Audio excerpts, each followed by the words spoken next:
शांत मन। एक सुबह, अभी सूरज भी निकला नहीं था और एक माझी नदी के किनारे पहुंच गया था। उसका पैर किसी चीज से टकरा गया। झुक के उसने देखा, पत्थरों से भरा हुआ एक झोला पड़ा था। उसने अपना जाल किनारे पर रख दिया। वो सुबह सूरज के उगने की प्रतीक्षा करने लगा। सूरज उग आए, वो अपना जाल फेंके और मछलियां पकड़े। वो जो झोला उसे पड़ा हुआ मिल गया था, जिसमें वो एक एक पत्थर निकाल के शांत नदी में फेंकने लगा। सुबह के सन्नाटे में उन पत्थरों की गिरने की झपाक की आवाज सुनता, फिर दूसरा पत्थर फेंकता। धीरे धीरे सुबह का सूरज निकला, रोशनी हुई। तब तक उसने झोले के सारे पत्थर फेंक दिए थे, सिर्फ एक पत्थर उसके हाथ में रह गया। सूरज की रोशनी में देखते से ही जैसे उसके हृदय की धड़कन बंद हो गई, सांस रुक गई। उसने जिन्हें पत्थर समझ के फेंक दिया था, वे हीरे जवाहरात थे। लेकिन अब तो अंतिम हाथ में बचा था टुकड़ा, और वो पूरे झोले को फेंक चुका था। और रोने लगा, चिल्लाने लगा। इतनी संपदा उसे मिल गई थी कि अनंत जन्मों के लिए काफी थी। लेकिन अंधेरे में, अनजान अपरिचित, उसने उस सारी संपदा को पत्थर समझ के फेंक दिया था।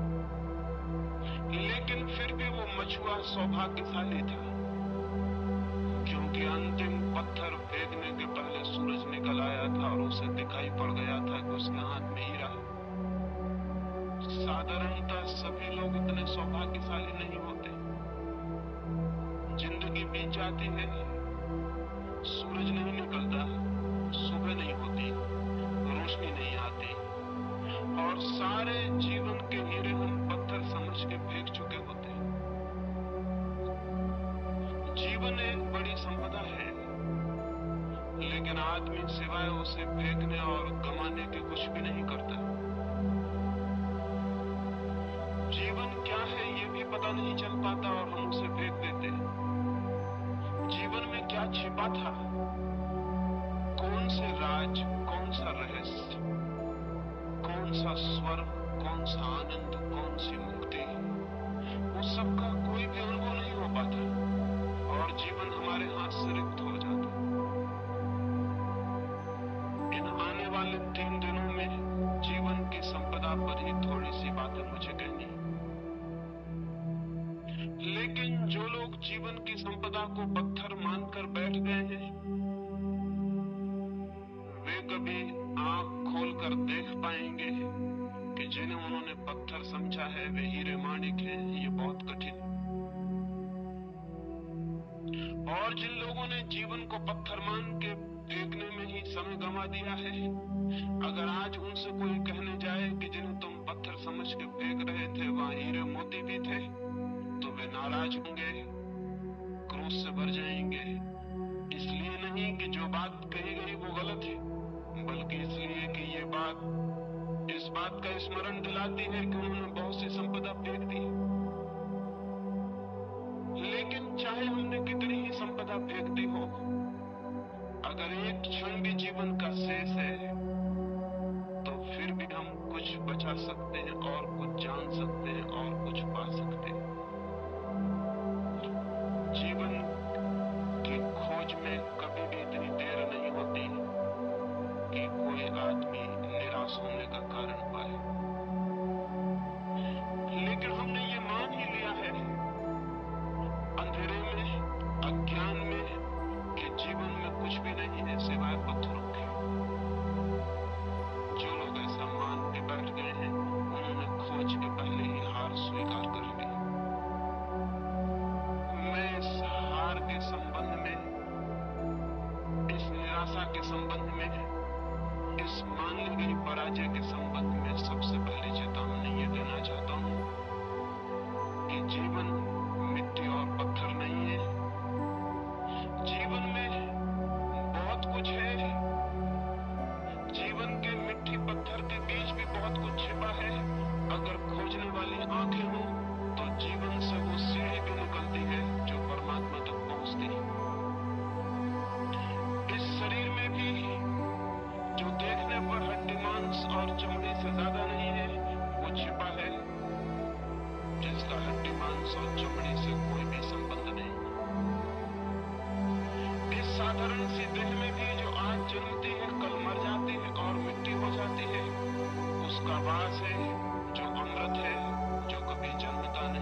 जो धुएं में अमृत की लौ भी छिपी हुई है, वो फ्लेम, वो ज्योति भी छिपी हुई है जिसकी कोई मृत्यु नहीं।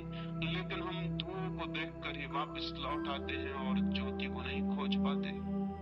या जो लोग थोड़ी हिम्मत करते हैं वे धुएं में ही खो जाते हैं और ज्योति तक नहीं पहुंच पाते हैं। ये यात्रा कैसे हो सकती है कि हम धुएं के भीतर छिपी हुई ज्योति को जान सके, शरीर के भीतर छिपी हुई आत्मा को पहचान सके, प्रकृति के भीतर छिपे हुए परमात्मा के दर्शन कर सके? ये कैसे हो सकता है? उस संबंध में ही 3 चरणों में मुझे बात करनी। पहली बात, हमने जीवन के संबंध में ऐसे दृष्टिकोण बना लिए हैं, हमने जीवन के संबंध में ऐसी धारणाएं बना ली है, हमने जीवन के संबंध में ऐसा फलसफा खड़ा कर रखा है। उस दृष्टिकोण और धारणा के कारण ही जीवन के सत्य को देखने से हम वंचित रह जाते हैं। हमने मान ही लिया है कि जीवन क्या है, बिना खोजे, बिना पहचाने, बिना जिज्ञासा किए हमने जीवन के संबंध में कोई निश्चित बात ही समझ रखी। हजारों वर्षों से हमें एक ही बात मंत्र की तरह पढ़ाई जा रही है कि जीवन असार है, जीवन व्यर्थ है, जीवन दुख है। सम्मोहन की तरह हमारे प्राणों पर यह मंत्र दोहराया गया है कि जीवन व्यर्थ है, जीवन असार है, जीवन दुख है, जीवन छोड़ देने योग्य है। ये बात सुन सुन के धीरे धीरे हमारे प्राणों में पत्थर की तरह मजबूत होकर बैठ गई। इस बात के कारण जीवन असार दिखाई पड़ने लगा है, जीवन दुख दिखाई पड़ने लगा है। इस बात के कारण जीवन ने सारा आनंद, सारा प्रेम, सारा सौंदर्य खो दिया है। मनुष्य एक कुरूपता बन गया है, मनुष्य एक दुख का अड्डा बन गया है। और जब हमने ये मान ही लिया है कि जीवन व्यर्थ है, असार है, तो उसे सार्थक बनाने की सारी चेष्टा भी बंद हो गई हो तो आश्चर्य नहीं। अगर हमने ये मान ही लिया है कि जीवन एक कुरूपता है तो उसके भीतर सौंदर्य की खोज कैसे हो सकती है? और अगर हमने ये मान ही लिया है कि जीवन सिर्फ छोड़ देने योग्य है तो जिसे छोड़ ही देना है उसे सजाना, उसे खोजना, उसे निखारना, इसकी कोई भी जरूरत नहीं। हम जीवन के साथ वैसा व्यवहार कर रहे हैं जैसा कोई आदमी स्टेशन पर विश्रामालय के साथ व्यवहार करता है, वेटिंग रूम के साथ व्यवहार करता है। वो जानता है कि क्षण भर हम इस वेटिंग रूम में ठहरे हुए हैं, क्षण भर बाद छोड़ देना है। इस वेटिंग रूम से प्रयोजन क्या है, अर्थ क्या है?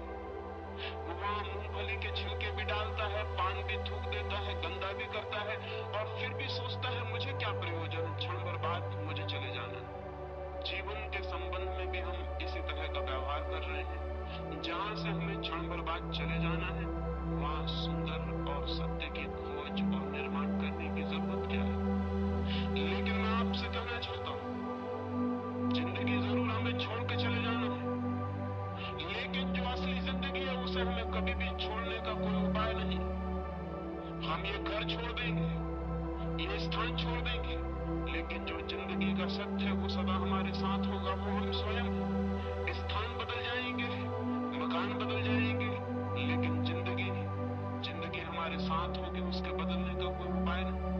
और सवाल ये नहीं है कि जहां हम ठहरे थे उसे हमने सुंदर किया था, जहां हम रुके थे वहां हमने प्रीतिकर हवा पैदा की थी, जहां हम 2 क्षण को ठहरे थे वहां हमने आनंद का गीत गाया था। सवाल ये नहीं है कि वहां आनंद का गीत हमने गाया था, सवाल ये है कि जिसने आनंद का गीत गाया था उसने भीतर आनंद के और बड़े संभावनाओं के द्वार खोल लिए। जिसने उस मकान को सुंदर बनाया था उसने और बड़े सौंदर्य को पाने की क्षमता उपलब्ध कर ली।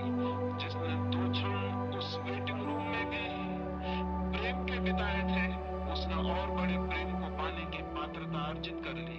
हम जो करते हैं उसी से हम निर्मित होते हैं। हमारा कृत्य अंततः हमें निर्मित करता है, हमें बनाता है। हम जो करते हैं वही धीरे धीरे हमारे प्राण और हमारी आत्मा का निर्माता हो जाता है। जीवन के साथ हम क्या कर रहे हैं इस पर निर्भर करेगा कि हम कैसे निर्मित हो रहे हैं। जीवन के साथ हमारा क्या व्यवहार है इस पर निर्भर होगा कि हमारी आत्मा किन दिशाओं में यात्रा करेगी, किन मार्गों पर जाएगी, किन नए जगतों की खोज करेगी। जीवन के साथ हमारा व्यवहार हमें निर्मित करता है।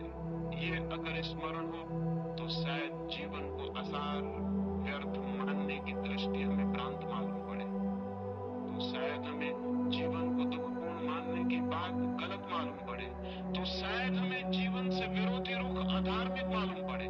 लेकिन अब तक धर्म के नाम पर जीवन का विरोधी सिखाया गया। सच तो यह है कि अब तक का सारा धर्म मृत्युवादी है, जीवनवादी नहीं। उसकी दृष्टि में मृत्यु के बाद जो है वही महत्वपूर्ण है, मृत्यु के पहले जो है वो महत्वपूर्ण नहीं। अब तक के धर्म की दृष्टि में मृत्यु की पूजा है, जीवन का सम्मान नहीं। जीवन के फूलों का आदर नहीं, मृत्यु के मुरझा गए, जा चुके, मिट गए फूलों की कब्रों की प्रशंसा और श्रद्धा है। अब तक का सारा धर्म चिंतन करता है मृत्यु के बाद क्या है, स्वर्ग, मोक्ष। मृत्यु के पहले क्या है, उससे आज तक के धर्म को जैसे कोई संबंध नहीं रहा। और मैं आपसे कहना चाहता हूं, मृत्यु के पहले जो है अगर हम उसे ही संभालने में असमर्थ हैं, तो मृत्यु के बाद जो है उसे हम संभालने में कभी भी समर्थ नहीं हो सकते। मृत्यु के पहले जो है अगर वही व्यर्थ छूट जाता है, तो मृत्यु के बाद कभी भी सार्थकता की कोई गुंजाइश, कोई पात्रता हम अपने में पैदा नहीं कर सकेंगे। मृत्यु की तैयारी भी इस जीवन में जो आज पास में मौजूद है उसके द्वारा करनी। मृत्यु के बाद भी अगर कोई लोक है तो उस लोक में हमें उसी का दर्शन होगा जो हमने जीवन में अनुभव किया है और निर्मित किया है। लेकिन जीवन को भुला देने की, जीवन को विस्मरण कर देने की बात ही अब तक कही गई।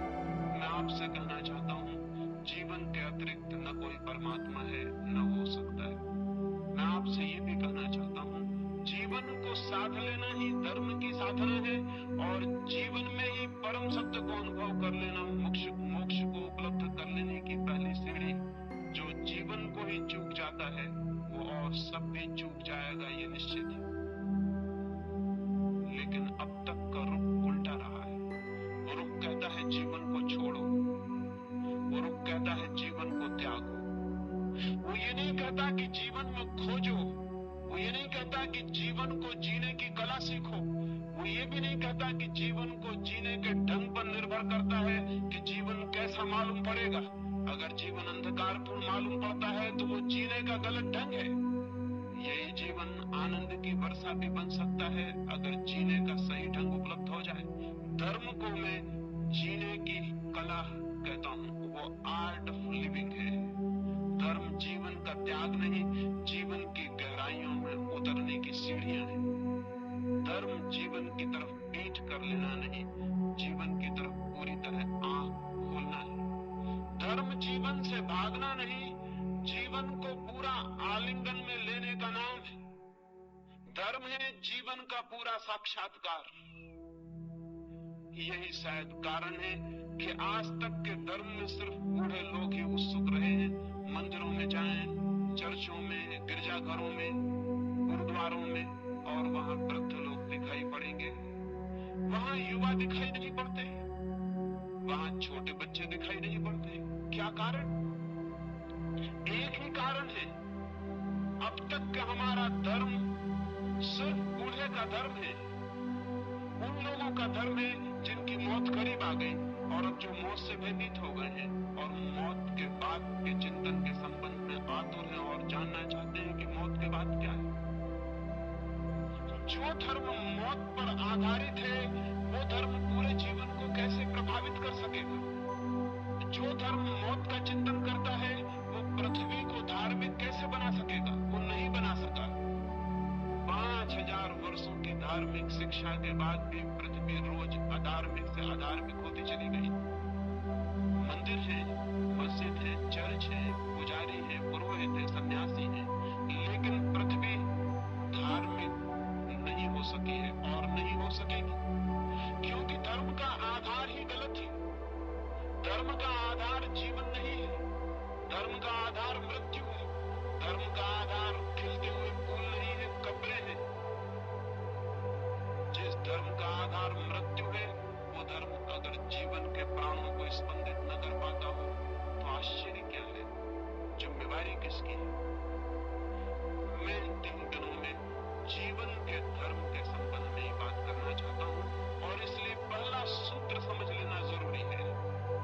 और इस सूत्र के संबंध में आज तक छिपाने की, दबाने की, भूल जाने की सारी चेष्टा की गई है, लेकिन जानने और खोजने की नहीं। और उस भूलने और विस्मृत कर देने की चेष्टा के दुष्परिणाम सारे जगत में व्याप्त हो गए। मनुष्य के सामान्य जीवन में केंद्रीय तत्व क्या है? परमात्मा, आत्मा, सत्य? नहीं।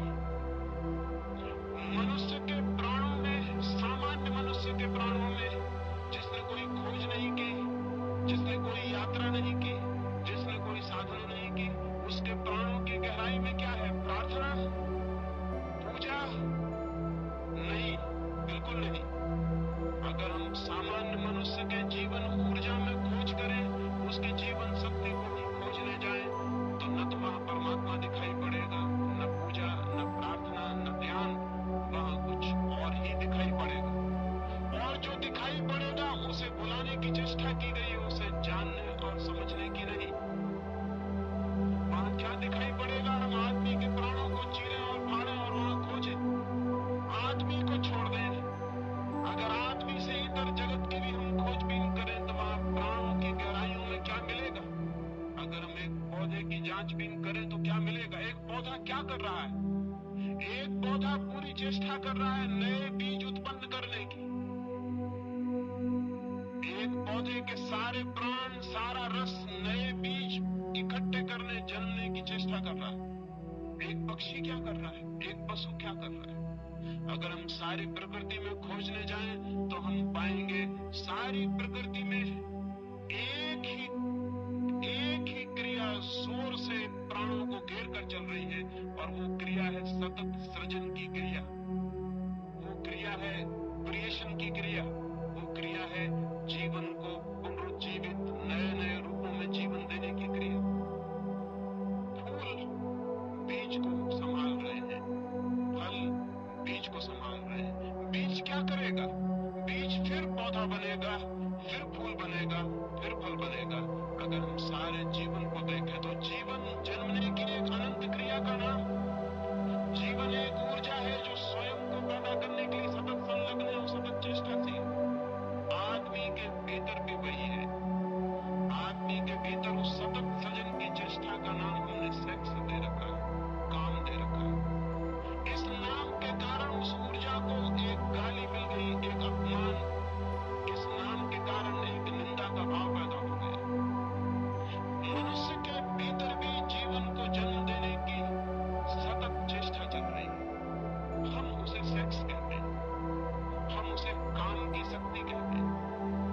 लेकिन काम की शक्ति क्या है? समुद्र की लहरें आकर टकरा रही हैं, समुद्र के तट से हजारों लाखों वर्षों से लहरें चली आती हैं, टकराती हैं, लौट जाती हैं, फिर आती हैं, टकराती हैं, लौट जाती हैं। जीवन भी हजारों वर्षों से अनंत अनंत लहरों में टकरा रहा है। जरूर जीवन कहीं उठना चाहता है। ये समुद्र की लहरें, जीवन की ये लहरें कहीं ऊपर पहुंचना चाहती है, लेकिन किनारों से टकराती हैं और नष्ट हो जाती हैं। फिर नई लहरें आती हैं, टकराती हैं और नष्ट हो जाती हैं। ये जीवन का सागर इतने अरबों वर्षों से टकरा रहा है, संघर्ष ले रहा है, रोज उठता है, गिर जाता है। क्या होगा प्रयोजन इसके पीछे? जरूर इसके पीछे कोई बृहत्तर ऊंचाइयां छूने का आयोजन चल रहा है। जरूर इसके पीछे कुछ और गहराइयां जानने का प्रयोजन चल रहा है।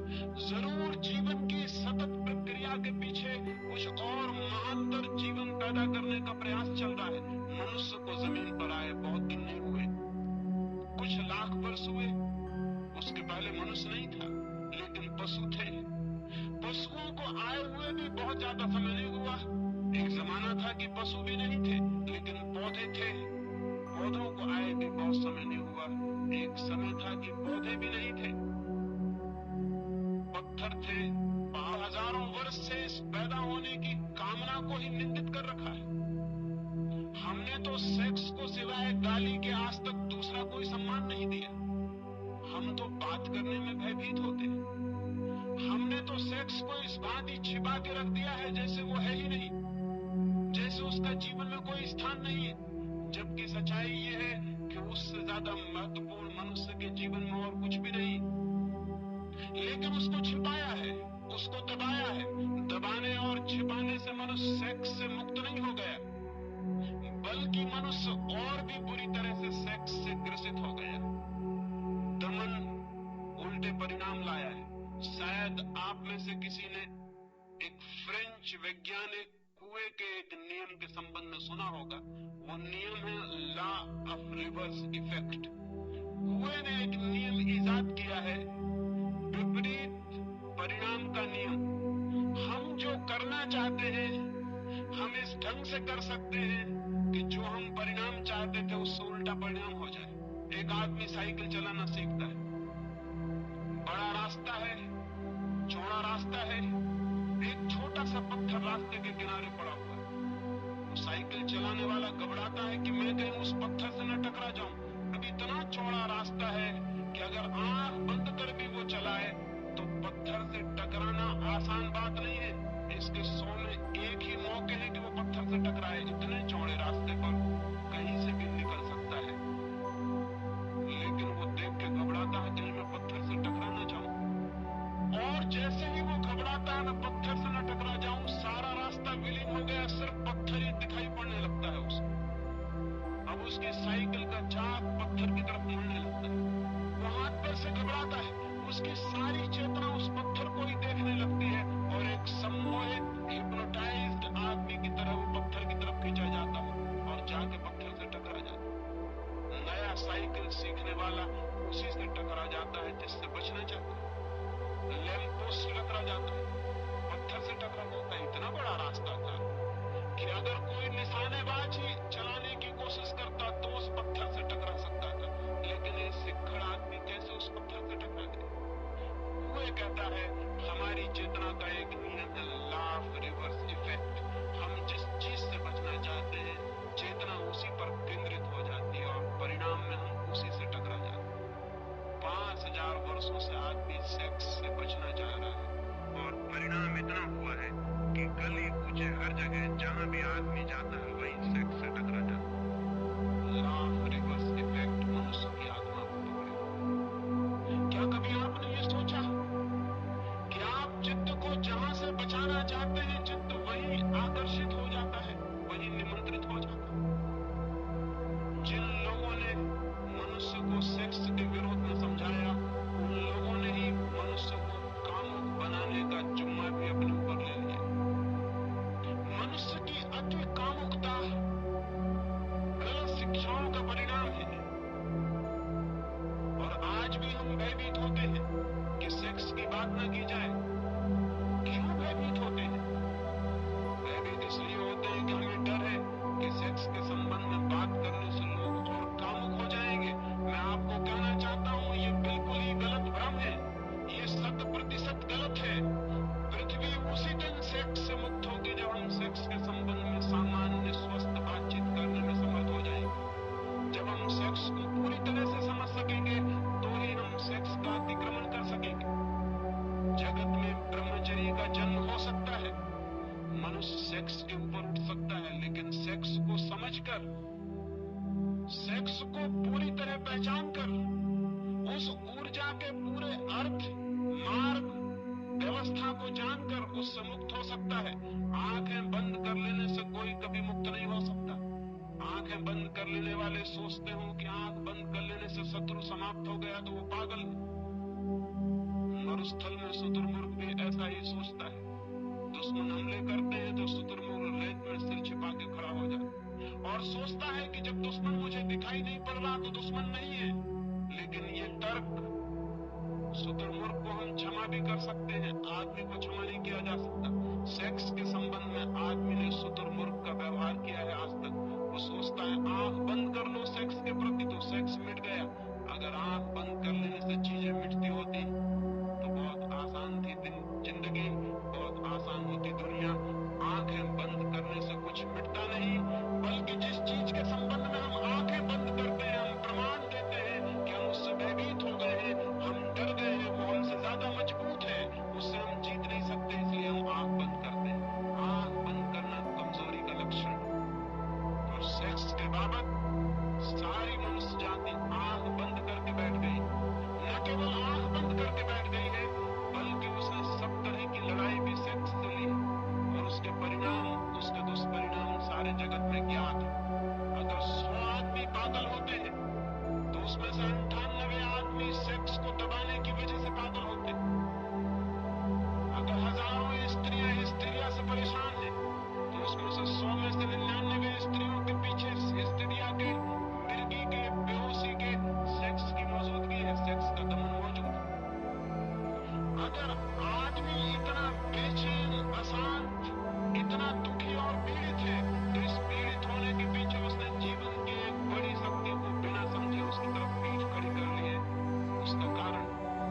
आदमी की हर फिल्म नंगे आदमी की फिल्म क्यों है?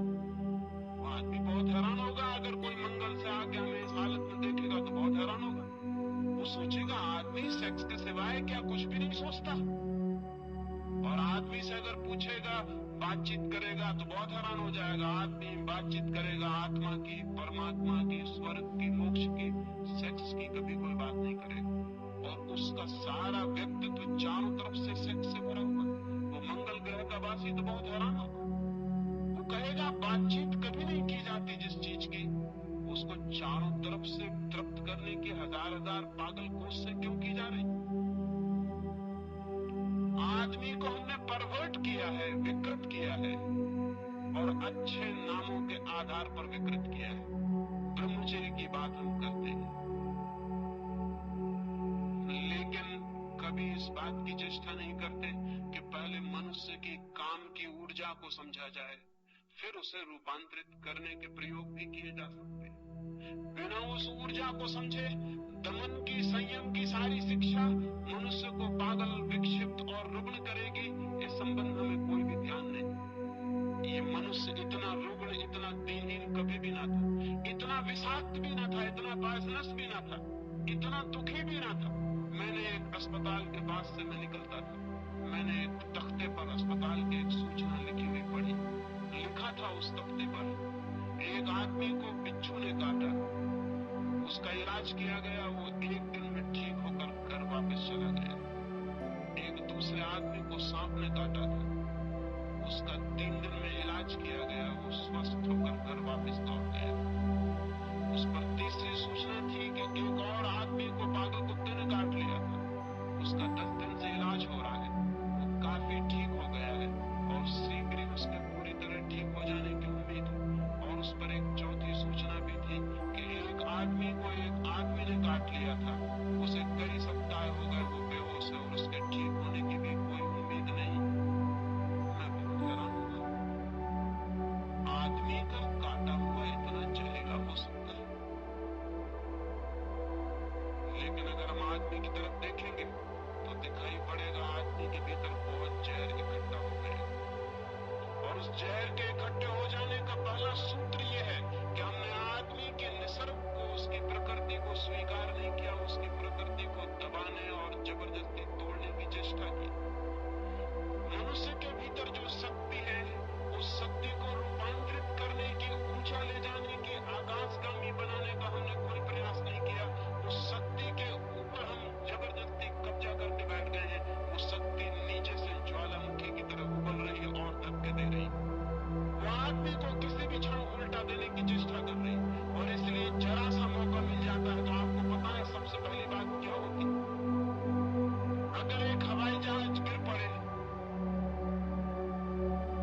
तो आपको सबसे पहले उस हवाई जहाज में अगर पायलट हो और आप उसके पास जाएं, उसकी लाश के पास, तो आपको पहला प्रश्न क्या उठेगा मन में? क्या आपको ख्याल आएगा ये हिंदू है या मुसलमान? नहीं। क्या आपको ख्याल आएगा कि भारतीय है कि चीनी है? नहीं। आपको पहला ख्याल आएगा ये आदमी है या औरत। पहला प्रश्न आपके मन में उठेगा ये स्त्री है या पुरुष। क्या आपको ख्याल है इस बात का कि ये प्रश्न क्यों सबसे पहले ख्याल में आता है? भीतर दबा हुआ सेक्स है, उस सेक्स के दमन की वजह से बाहर स्त्रियां और पुरुष अतिशय उभर कर दिखाई पड़ते हैं। क्या आपने कभी सोचा आप किसी आदमी का नाम भूल सकते हैं, जाति भूल सकते हैं, चेहरा भूल सकते हैं? अगर मैं आपसे मिलूं या मुझे आप मिले तो मैं सब भूल सकता हूं कि आपका नाम क्या था, आपका चेहरा क्या था, आपकी जाति क्या थी, उम्र क्या थी, आप किस पद पर थे, सब भूल सकता हूं। लेकिन कभी आपको ख्याल आया आप ये भी भूल सकें कि जिससे आप मिले थे वो आदमी थी या औरत? कभी आप भूल सके इस बात को कि जिससे आप मिले थे वो पुरुष है या स्त्री? कभी पीछे ये संदेह उठा मन में कि वो स्त्री है या पुरुष? नहीं, ये बात आप कभी भी नहीं भूल सके हो। क्यों? लेकिन जब सारी बातें भूल जाती हैं तो ये क्यों नहीं भूलता? हमारे भीतर मन में कहीं सेक्स बहुत अतिशय होकर बैठा है, वो 24 घंटे उबल रहा है, इसलिए सब बात भूल जाती है लेकिन ये बात नहीं भूलती। हम सतत सचेष्ट हैं। ये पृथ्वी तब तक स्वस्थ नहीं हो सकेगी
गांधी को छिपाए हुए है। गांधी जैसा विराट व्यक्तित्व जन्म पा सकता है, लेकिन हम सेक्स को समझने को राजी नहीं। लेकिन हम सेक्स की ऊर्जा के संबंध में बात करने की हिम्मत जुटाने को राजी नहीं। कौन सा भय हमें पकड़े हुए है कि जिससे सारे जीवन का जन्म होता है, उस शक्ति को हम समझना नहीं चाहते? कौन सा डर है? कौन सी घबराहट है? मैंने पिछली बंबई की सभा में इस संबंध में कुछ बात की थी, तो बड़ी घबराहट फैल गई। मुझे बहुत से पत्र पहुंचे कि आप इस तरह की बातें मत करें, इस तरह की बात ही मत करें। मैं बहुत हैरान हुआ कि इस तरह की बात क्यों न की जाए। अगर शक्ति है हमारे भीतर तो उसे जाना क्यों न जाए, उसे क्यों न पहचाना जाए, और बिना जाने पहचाने, बिना उसके नियम समझे हम उस शक्ति को